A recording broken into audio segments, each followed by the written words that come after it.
For me, an in-game leader is just as important as a star player, and they both need each other really. You can have a great leader, but he won't be able to get the results that you necessarily want if you don't have the fragging ability and the star player ability. And the same goes as for star players. If they don't have someone to lead them and call the right tactics, then they're not going to win anyway. Alex in the corner with the AUG, gonna pick up one, gets a second, looking for a third, and he gets it! Apex setting it up, the spray almost takes down Terry. Alex, oh! What a transfer! He just walks in. Get another one from Alex. He's on for the ace. Single-handedly winning the round in Flash. And Alex, incredible performance in the final map of a grand final.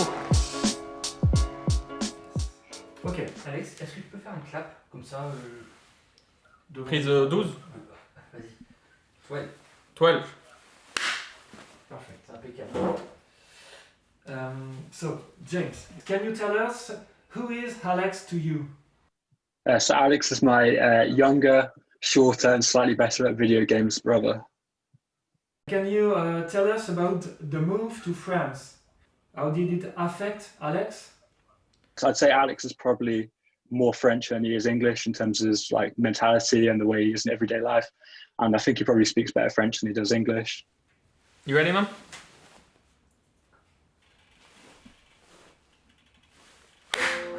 13. Can you tell us about the move to France? How did it affect Alex growing up?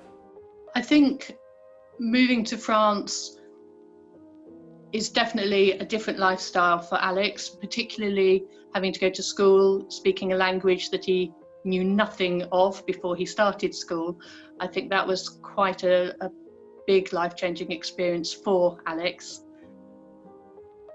I think it's beneficial for him to have done that because it's given him confidence. He knows he can do something that at the outset might seem quite daunting. We moved to France when I was around 8 or 9, I think it was. I was just playing sports, football 6 times a week and rugby on the 7th day. I was playing a lot of football and I couldn't perform as well as I used to be able to. I couldn't run as much. When we moved to France, he spent a lot of time with sport. Unfortunately, he had a few health issues, which meant he had to stop playing football. To begin with, no one could really work out what it was because we had some scans and there was nothing like physically wrong. And until we went to see this doctor who essentially told me that I had 60% lung capacity. I lived in the countryside where they have the vines where they make cognac and wine, and they put pesticides on there, and that affected my lungs, so I couldn't do any sports anymore. And that was the time where I had to really give up playing football and rugby, and so I just played more and more video games since that moment.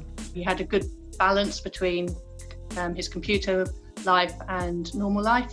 So no, we didn't have any concerns other than the arguments within the family about the internet speed and the use of the Wi-Fi connection. So my first introduction to Counter-Strike was over 12 years ago, I think now. Instead of playing football and rugby in the evening, I would just play Counter-Strike as my competitive entertainment, I guess. So it didn't really change much until I became a professional, obviously. Alex started playing competitively and then professionally, like through a very natural progression. He started off playing with friends, and then from there it went to going to like small little LANs with friends, to sort of playing bigger tournaments. I played a tournament with my friends and we ended up playing against the LDLC team back then, who were number 2 on Counter-Strike Source. And that's really, I guess, one of the moments where I thought that this is like really, really cool. I obviously was watching competitions back then, but I think it was a much different experience to actually play against a top team and realize that, yeah, this is fun, this is very competitive.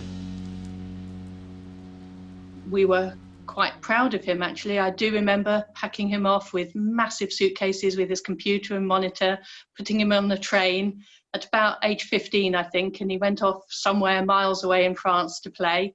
And then moving into Intense, or Intense as we called it in France, I was playing with some of my very best friends to this day. But that was my first competitive team, I guess, where we actually felt like we could go on and win tournaments, at least in the French local scene.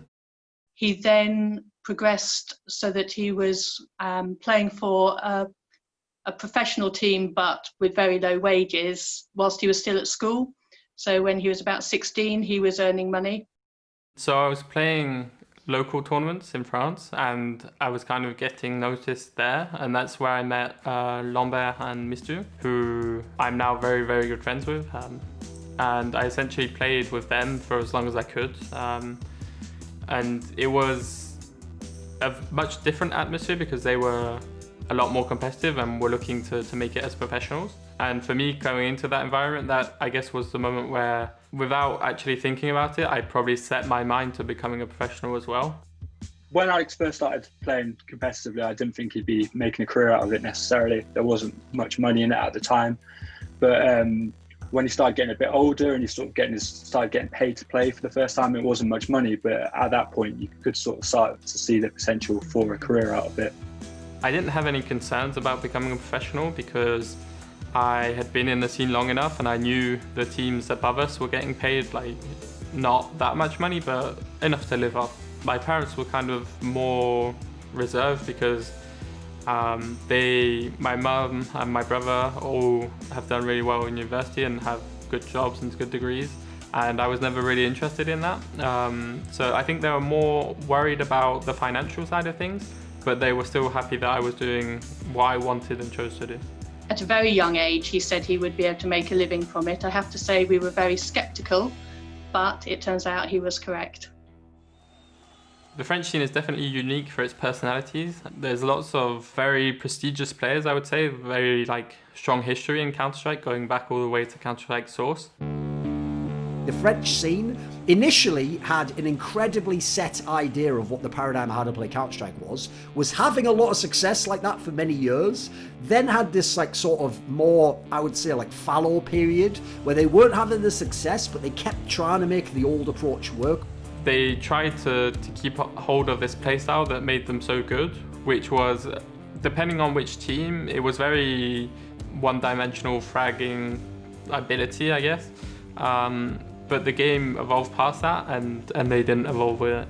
They had no good in-game leaders left in the scene. Like I said, the people who were trying to do it, Sharks, NBK, even bringing back Existence, who hadn't been at the top level for years and years, it kind of showed that they were out of ideas. And so I think in that moment, that's what made them receptive to a newer guy.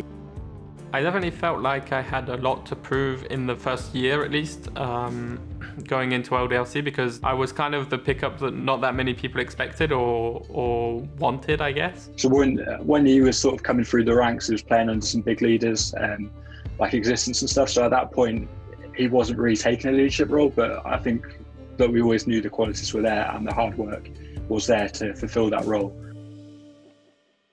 Becoming in-game leader was definitely a necessity. I had been in and around the French scene for a few years, and they weren't changing players, they were just recycling the top players in the scene. I think LDLC backing me over Existence was more of a seal of approval of what I was doing than anything else.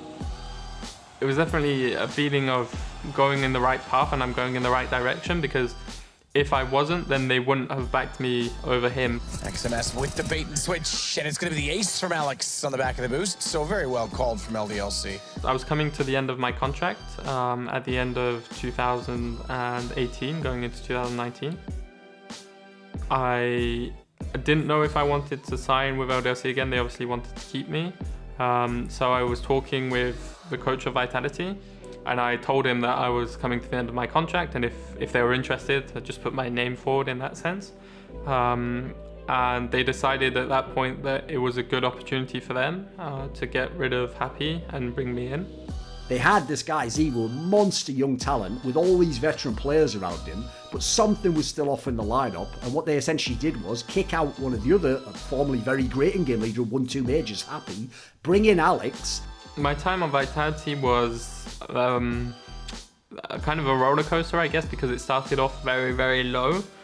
But I think we always had the belief that when we were further down in the rankings that we were a lot better than where we were ranked. So once we transitioned into me becoming in-game leader, not that I had all the merit or the credit for that, we kind of took off, and and got up to number 2 in the world and won 3 tournaments, I think it was. His first real crack at Tier 1 to be an in-game leader, he was able to make this very unusual fusion of players, and as essentially almost a rookie himself, go all the way to the top.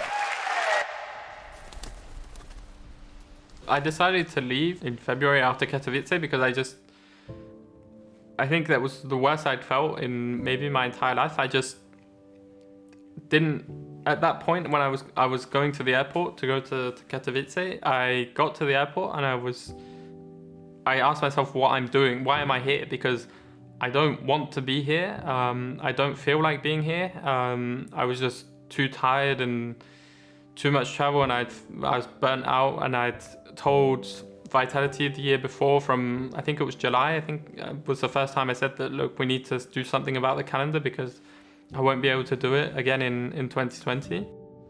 I took the first 3 months of just recovering from all the competition, and I didn't really do anything. I was just sat, because we were in lockdown, I just sat here and just tried to relax as much as I could. I think the most important answer I had to find was to the question that I asked myself when I got to the airport was, do I really still want to be doing this job? And once I had answered that, I then had to find a team that was willing to work with me on problems that I'd had in the past, and yeah, Cloud9 kind of answered those questions for me. I think it's absolutely exciting for CSGO fans that Alex is joining Cloud9. It's been a while since we've had an assertive leader within the organization, someone that can take the bull by the horns and lead the boys to a victory. Alex could have an enormous amount of impact on a lineup like Cloud9. Like, I would definitely build this as like, now you can actually be a Cloud9 fan again, basically. In-game leaders, their stock couldn't be higher in CSGO right now. Every org is looking for an in-game leader because, quite frankly, most of them suck, and it's a very difficult role. The most important thing of a leader in Counter-Strike is just someone to look at and just be like, yeah, we're going to do this and it's going to work. Maybe it's completely the wrong tactic, but if you believe enough in it and you do it well, then it can always work. And that, for me, is the biggest thing and the most important thing of having a leader.